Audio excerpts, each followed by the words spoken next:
Castro. We backstage. I'm finna do the show. We sold out tonight. We in Clinton. So I met this nigga. What year that was? All jokes aside, in the 90s. So he was doing open mic night. He walked up to me. He said, "Hey man." He said, "Man, listen, I'm trying to do this comedy thing, man." He said, "Man, get me out of Chicago." So I Gotta stop it. All right. I ain't even had to say that. He saw me perform, and he's been blessing me ever since. That's real talk. I didn't have to say nothing. He saw me perform. Ricky was laughing, and he was like, "Man, Corey, I'm gonna take you on the road. I want you to come down to Alabama." And I was like, "Wow, somebody finally gonna take me on the road." Cause like a lot of my Chicago guys, they wasn't trying to be on the road with me. Cause sometimes in comedy game, you be difficult, but it ain't your fault. You just be talented. You know what I'm saying? It's hard for motherfuckers to give you flowers like that.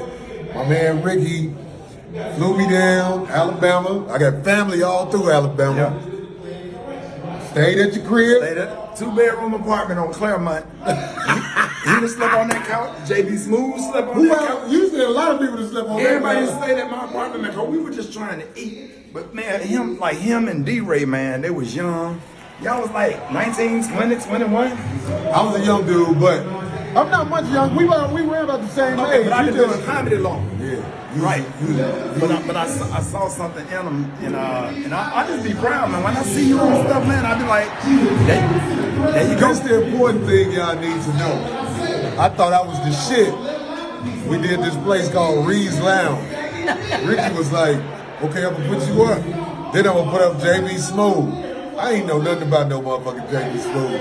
I'm like, "Oh, some motherfucker, all right, they going up behind me. Listen to me. Let me tell y'all motherfuckers something." And he the first one who showed me. JB Smooth is a monster. A lot of these niggas who got comedy specials is doing old JB Smooth. Trust me.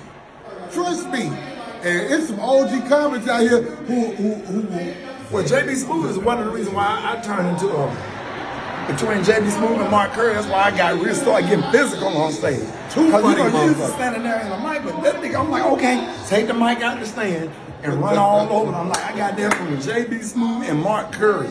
Because it was encouraging. I'm like, okay, comedy can be physical. I'm gonna say this is some bold shit. JB Smooth just been away from the streets.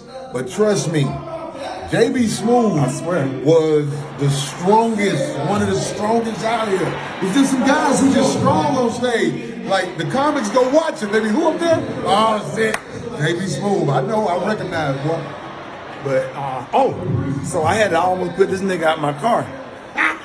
Remember that? So we was in Columbia, South Carolina. Terry, we in Columbia, South Carolina. So he from Chicago. So he talking shit, right? So what I had, the Cherokee? Cherokee, square body Cherokee. So he said, ain't no donuts like Dunkin' Donuts. I'm from Chicago. I said, okay, nigga. I said, you sure? Because I've been to Chicago and I had Dunkin' Donuts. I said, are you sure? He said, man, I put that on everything. I put that on mama. I said, okay. So we in Columbia, South Carolina. So nigga, I pulled up to a Krispy Kreme and they had the hot sign on it. I said, stay right here. I said, I'll be right back with me, you, and Gerald Williams. Gerald Williams, your crazy ass girl. Hey, look, this was when Krispy Kremes, they was better than they are now. Now is the mass. So orders of Krispy Kreme. So I go in Krispy Kreme and I get the donut. Steam coming out the box. Then I get in the car.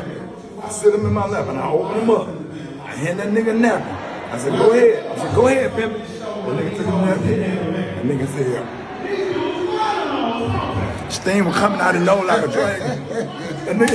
Hey man, it was the most embarrassing moment of my life. Cause all of us got out the car with white shit on our mouth. It was bad, man. It was bad. I looked at the nigga. I said, get the fuck out my car. That nigga walked from Columbia to Birmingham. Yeah, hell yeah. This is my little brother for life. That's what I had. My little brother right That's here. what he's talking about. Yes, sir. Corey Hogan. Hey, Gerald, if your crazy ass watching this, boy, your ass crazy. That nigga Gerald came up to the show, drunk as fuck. Wait a minute, it started snowing. Oh yeah, nah, yeah. Remember when we got almost to Birmingham, the roads was icy. We stopped out there with them Ku Klux Klan motherfuckers, and Gerald got out the car. They didn't kill us because Gerald was sliding and couldn't stop. With them cowboy boots on. It was the first time I saw Ku Klux Klan motherfuckers laughing at us. They was like, It took us 3 hours to get. you remember that shit? Remember he was sliding and couldn't stop. He got out down the hill. He was sliding down the hill with some cowboy boots on. And I'm like, I can't drive in this snow because you're snowing in Alabama. We don't have no salt trucks. See, Ricky nice. Gerald got out the car. He was, hey. So we had to take a back road to get to the damn apartment. We got in there. I ain't had a room. Hungry. I started pulling shit out the deep freezer. You remember? Man, come on, man. I started cooking everything. Ricky, y'all, man, ain't nobody used to fuck with me, dog. Back when I first started, this is the first nigga that was fucking with me. Like, Corey, come on, Hey. I got you. And then if he made mistakes, I wasn't scared to cuss him out. I used to get on him. I'll still call him. And that was back when he was little bitty thin Ricky Smiley. I'll still call and say, hey, Corey, you got to chill out now. Every now and then, but then that's what it takes iron to sharpen iron. But this little brother was like, Motherfucking Ricky Smiley, motherfucking ass. I been doing it. Yeah. The joke been working. Which one? Oh, yeah. What we doing? Do what you name, nigga. Nigga, it killed me. So he gave me a joke about how he wrote this joke about how to make love to a big girl. He ain't did it in 20 years. I said, hey, so I got this. So he gave me the joke, so I'm finna go do it. I had to take one for the team. She was buck naked. She was laying up there looking like a little mound. And nigga, I was at the foot of the bed, buck naked with some cleats on.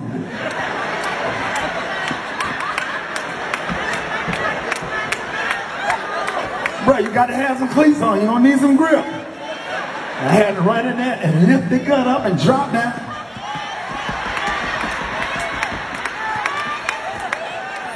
Get in there! Wobble, the wobble, the wobble.